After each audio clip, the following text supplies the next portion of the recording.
Fasih adada ma wasi'ahu ilmullah ya fatah ya alim ya fatah ya alim ya fatah ya alim iftah alaina futuhal arifin sallallahu ala maulana Muhammadin ala alihi wa sahbihi wa sallam.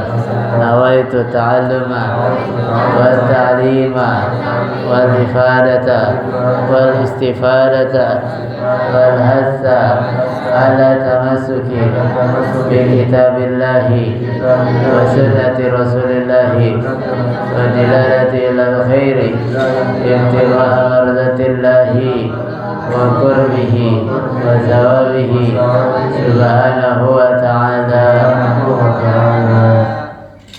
Seger kan kalau ada belakang seger-seger. Itu belum waktunya nulis sudah nulis kan. Rajin-rajin memang mesti ada belakang nih. Kalau ada depan malah ngantuk kayak gitu. Nah, seger kan tuh. Nggak ada ngantuk ya udah. Assalamualaikum warahmatullahi wabarakatuh.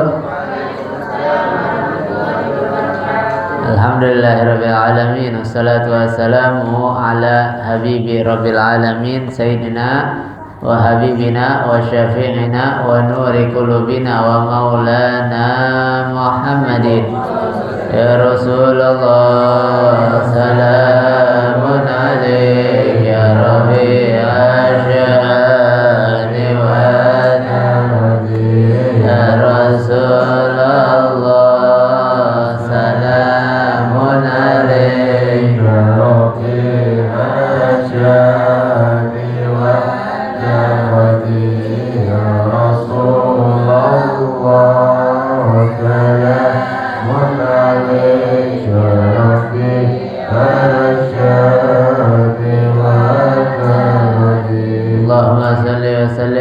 سيدنا محمد الفاتح لما أغلق الخاتم لما سبق ناصر الحق بالحق والهادي إلى صراطك المستقيم وعلى آله وصحبه حق قدره ومقداره العظيم.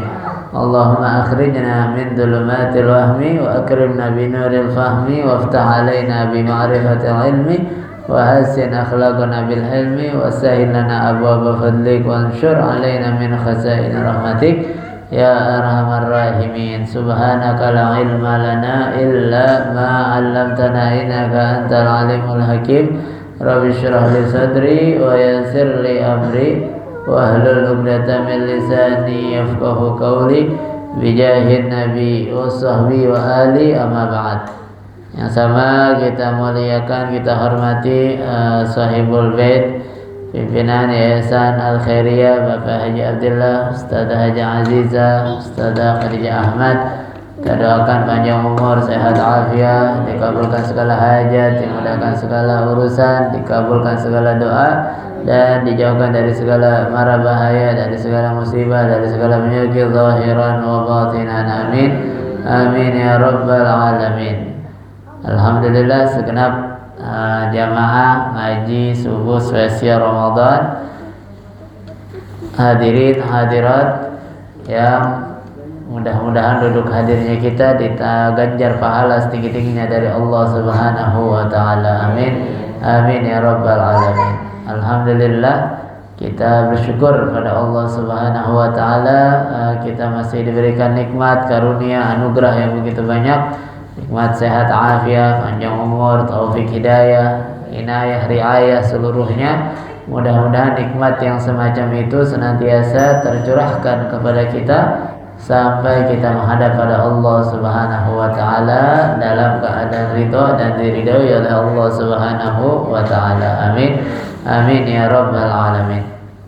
Salawat beserta salam kita aturkan kepada junjungan kita Nabi besar Muhammad sallallahu alaihi wasallam yang telah menuntun kita umatnya minal dhulumati ilan nur, minal akhlaqil fasidah ilal akhlaqil karimah. Hadirin hadirat yang dimuliakan oleh Allah Subhanahu wa taala, kita langsung melanjutkan kajian kita yaitu kitab Uqudul Lijad fi bayani huquqi zawjain sampai kepada al-faslut tani fi huquqi zawjil wajibati 'ala zawjati sampai pada qala sallallahu alaihi wasallam salasatun la yaqbalullahu lahum salah wa la tarfa'u lahum ila samai hasanah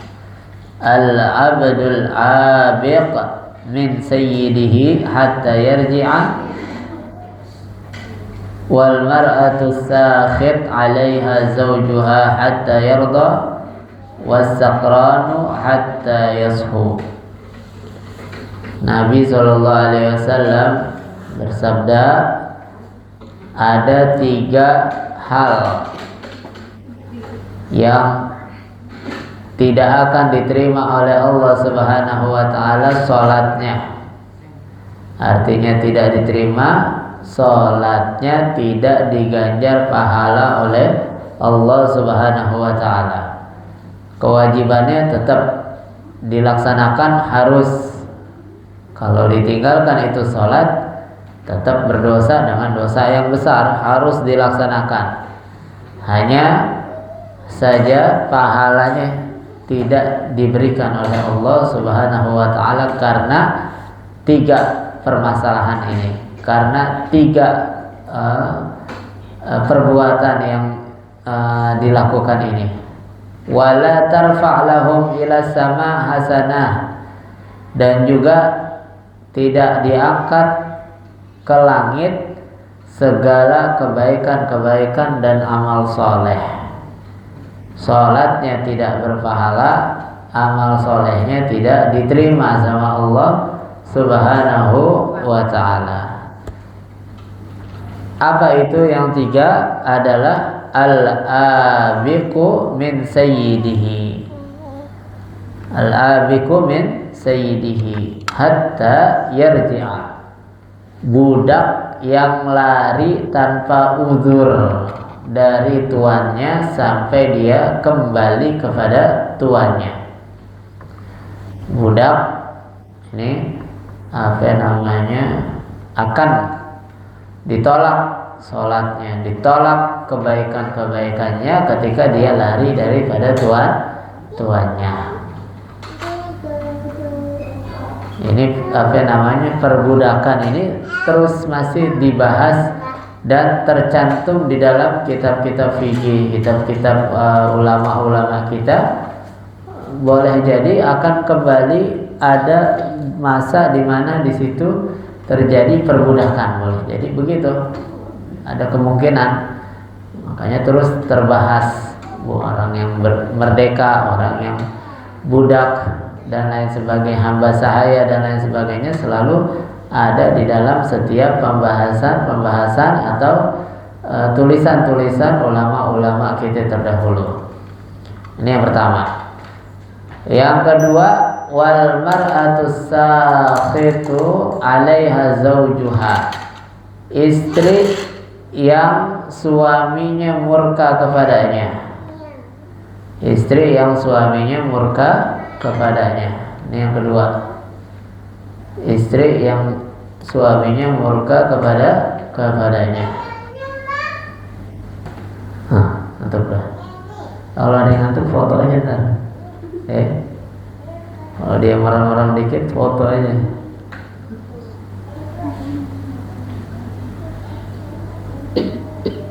Hatta yarda, sampai itu suaminya redha, sampai suaminya hilang kemurkaannya. Artinya kenapa dia bisa murka? Boleh jadi sebab nusyuz, durhaka begitu. Istri yang durhaka, melanggar, melawan dan lain sebagainya. Hatta yarda, sampai itu suaminya ridha kembali. Wasakran, yang ketiga adalah orang pemabuk, baik minuman keras ataupun yang lainnya yang memabukkan, narkoba yang cair ataupun yang kering. Begitu. Yang cair minuman segala macam najis. Yang kering enggak najis tapi haram dikonsumsi. Artinya kalau disentuh, dibawa sholat enggak membawa najis, tapi dikonsumsi hukumnya haram. Bahkan Nabi ancam itu, la yashrabu syaribu hina yashraf wa huwa mu'min. Orang kalau udah konsumsi narkoba, maka ketika dia konsumsi itu keimanannya dicabut sama Allah Subhanahu wa taala. Waliyadzubillah summa na'udzubillah. Nah, ini orang yang sakran, orang yang mabuk itu nggak diterima sholatnya, nggak diterima kebaikannya, nggak diangkat sama Allah Subhanahu wa taala ketika dia lakukan dalam keadaan tidak sadar. Maka sampai kapan? Hatta yusfu, sampai dia sadar daripada mabuknya. Ini 3 macam golongan yang sholatnya nggak ada pahalanya dan kebaikannya tidak akan diterima sama Allah Subhanahu wa ta'ala.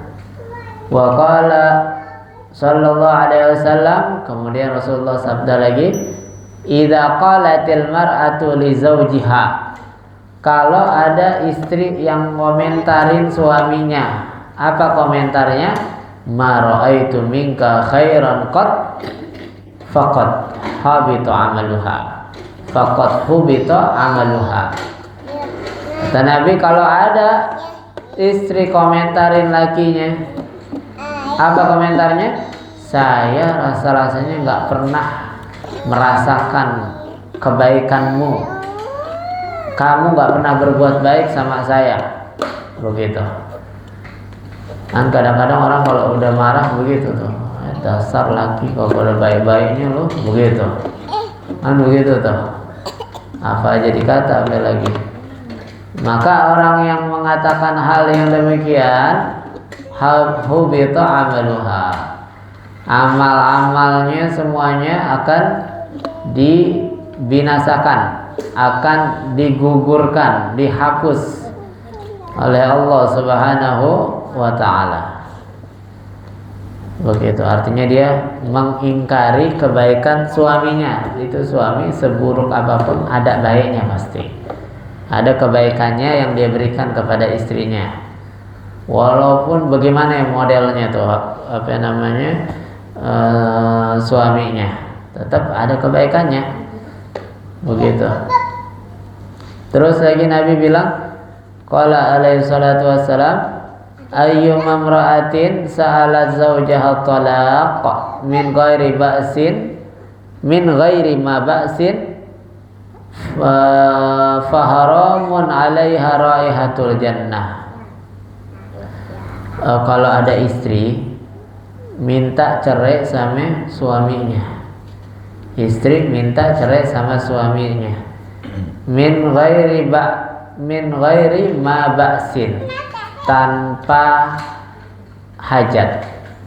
Nah, di sini ditambahkan ada ma ziyadah. Sebenarnya kalimatnya min ghairi ba'sin cukup, tapi ada tambahan maknya, min ghairi ma ba'sin. Artinya tanpa hajat yang benar-benar mendesak, tanpa uzur yang benar-benar perlu. Misalnya, ini kan dilarang perempuan minta tolak tanpa uzur, tanpa hajat.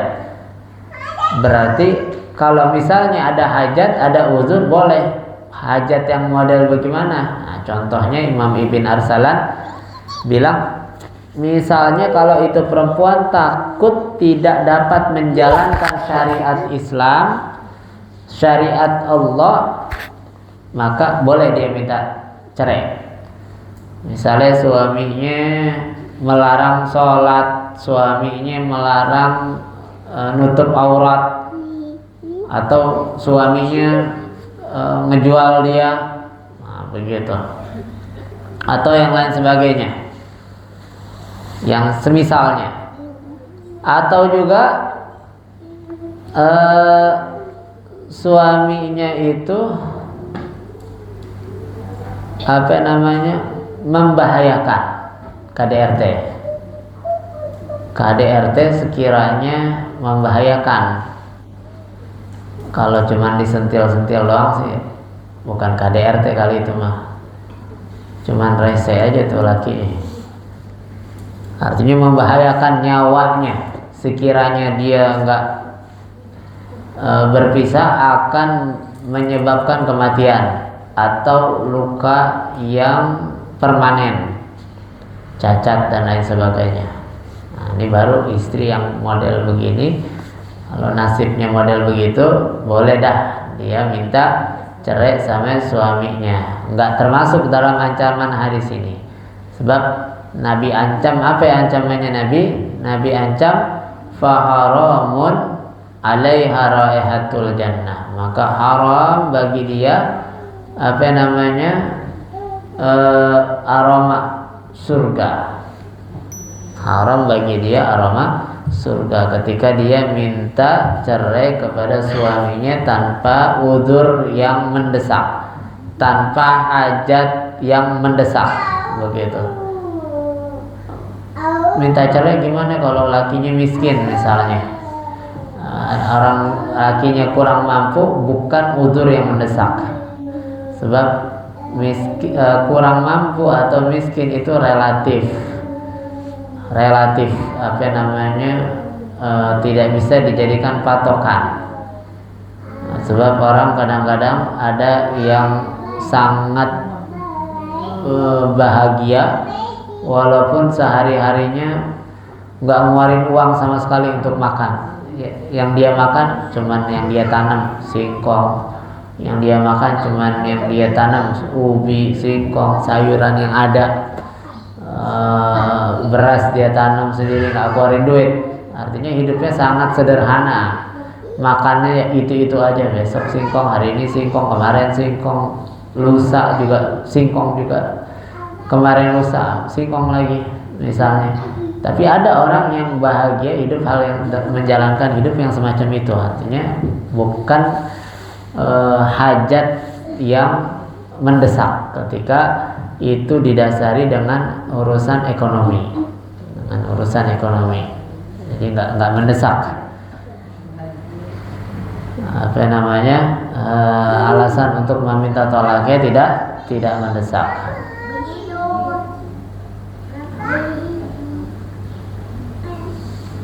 Bahkan tuh Nabi SAW di hadis yang lain katakan, kalau ada istri minta tolak, begitu tolak saya, ceraikan saya, maka datang itu si istri nanti hari kiamat dibangkitkan, wajahnya nggak ada dagingnya, mukanya kulit sama tulang langsung, mukanya kulit sama tulang, nggak ada dagingnya. Kalau sekarang kita pipinya tebel-tebel, dan perempuan pipinya tebel-tebel tuh, ya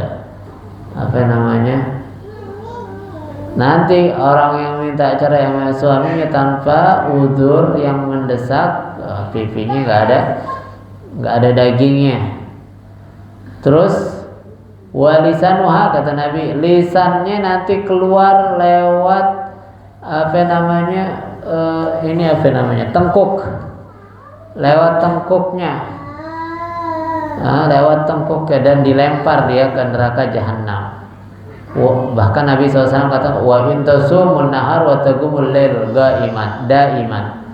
Walaupun tuh istri begitu adalah istri yang ahli puasa, ahli qiyamul lail, nggak ada gunanya puasanya, nggak ada gunanya qiyamul lailnya. Cuma gara-gara minta cerai tanpa uzur, begitu. Makanya kecuali ada uzur yang syar'i, uzur yang mendesak, yang dia itu mengharuskan kasar, membahayakan, atau nggak bisa menjalankan perintah Allah, atau dia nggak bagus dalam bermuamalahnya. Wallahu a'lam bishawab. Sampai sini kalau ada yang mau tanya.